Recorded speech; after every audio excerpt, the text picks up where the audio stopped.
ایک دفعہ نبی کریم صلی اللہ علیہ وسلم ایک غزوے پر جانے کی تیاری فرما رہے تھے۔ صحابہ رضوان اللہ علیہم اجمعین بھی مکمل تیاری کر کے مسجد نبوی میں بیٹھے ہیں۔ ایک بوڑھی عورت آئی اور عرض کرنے لگی، یا رسول اللہ صلی اللہ علیہ وآلہ وسلم، میرا ایک ہی بیٹا ہے، میں مسلمان ہوں لیکن وہ مسلمان نہیں ہے، وہ کافر ہے، اور اس وقت وہ آپ کے خلاف لڑائی میں جانے کے لیے گھر میں تیاری کر رہا ہے۔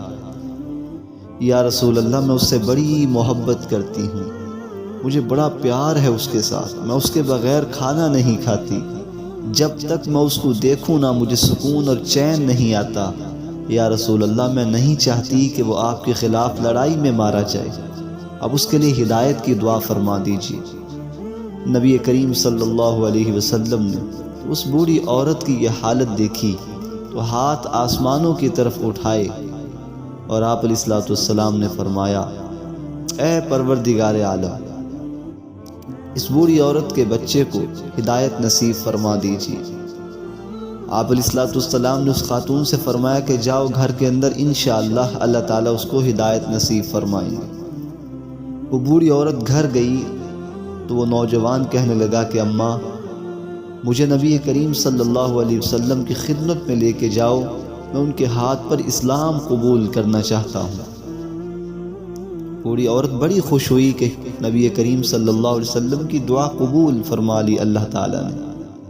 اپنے بچے کو ساتھ لے کے آئی مسجد نبوی میں، اس بچے نے کلمہ طیبہ پڑھا، مسلمان ہوا۔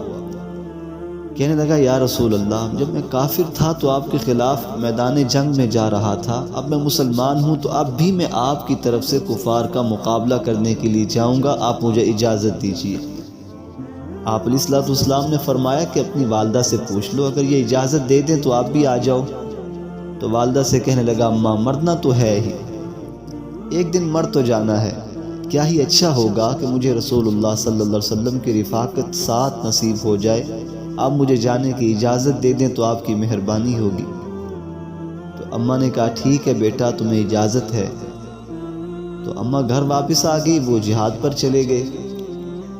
کچھ مہینوں کے بعد جب صحابہ رضوان اللہ علیہم اجمعین نبی کریم صلی اللہ علیہ وسلم کے ساتھ جہاد سے واپس لوٹ رہے تھے تو مدینے سے نکل کر تمام مدینے والے صحابہ کے جو رشتہ دار تھے، کوئی باپ اپنے بیٹے کے استقبال میں کھڑا ہے کہ بیٹا جہاد لڑ کے واپس آیا، کوئی بھائی اپنے بھائی کے استقبال کے لیے کھڑا ہے، کوئی ماں اپنے بیٹے کے استقبال کے لیے کھڑی ہے، کوئی بہن اپنے بھائی کے استقبال کے لیے کھڑی ہے۔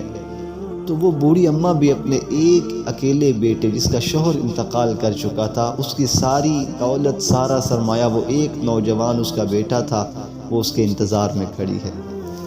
صحابہ گزرتے جا رہے ہیں، اس کا بیٹا اس کو نظر نہیں آ رہا۔ آپ علیہ الصلوۃ والسلام کا گزر ہوا تو کہنے لگی، یا رسول اللہ صلی اللہ علیہ وسلم، میرا بیٹا مجھے نظر نہیں آ رہا۔ تو آپ علیہ الصلوۃ والسلام چونکہ جانتے تھے کہ ان کا بیٹا میدان جنگ کے اندر شہید ہو چکا اور اس کو کفن دفن پہنا کے اس کو جو ہے وہ دفن کر چکے ہیں، اس کا بیٹا تو اللہ کے راستے میں شہید ہو گیا، لیکن آپ علیہ الصلوۃ والسلام نے اس کے جذبات کو جب دیکھا تو آپ علیہ الصلوۃ والسلام کی آنکھوں سے آنسو جاری ہوئے اور کہا کہ اگر میں اس کو بتاتا ہوں کہ تیرا بیٹا شہید ہو گیا اللہ کے راستے میں تو یہ صدمے سے کہیں مر نہ جائے۔ تو آپ علیہ السلام نے فرمایا کہ پیچھے صدیق اکبر آ رہے ہیں، آپ ان سے پوچھ لیجئے۔ آپ علیہ السلام یہ فرما کر مسجد نبوی میں آ گئے، سارے صحابہ مسجد نبوی میں۔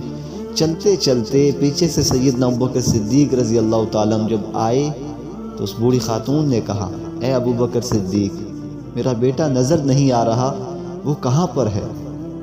تو ابوبکر صدیق رضی اللہ تعالیٰ عنہ فرمانے لگے، اماں کیا رسول اللہ صلی اللہ علیہ وسلم سے آپ نے نہیں پوچھا؟ کہا کہ ابوبکر میں نے پوچھا ہے۔ انہوں نے کہا کہ پیچھے صدیق اکبر آ رہے ہیں، آپ ان سے پوچھ لیجئے گا۔ اللہ اکبر۔ ابوبکر صدیق رضی اللہ تعالیٰ عنہ سمجھ گئے کہ رسول اللہ صلی اللہ علیہ وسلم نے کیوں نہیں بتایا کہ آپ کا بیٹا اللہ کو پیارا ہو گیا، تاکہ اس کو صدمے کی وجہ سے کوئی معاملہ نہ پیش آ جائے۔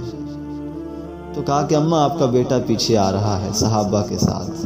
اتنا کہنا تھا کہ تھوڑا سا آگے چل کر ابوبکر صدیق رضی اللہ تعالیٰ عنہ رونے لگے اپنا دامن یوں پھیلایا، آسمان کی طرف ہاتھ اٹھائے اور رو رو کر اللہ سے عرض کرنے لگے، پروردگار عالم، آپ کے پاک پیغمبر نے مجھے صدیق اکبر کا لقب دیا، مجھ سے ایک جھوٹ سرزد ہو گیا، اے اللہ میرے اس جھوٹ کو معاف فرما دے، وگرنہ قیامت کے دن میں اپنے پیغمبر کے سامنے کیا منہ دکھاؤں؟ آج میں نے جھوٹ بول دیا، حالانکہ تیرے پیغمبر نے مجھے صدیق اکبر کا لقب دیا۔ دعا مانگتے ہوئے ابوبکر صدیق رضی اللہ تعالیٰ عنہ بھی مسجد نبوی میں آ گئے، سارے صحابہ بیٹھے ہیں۔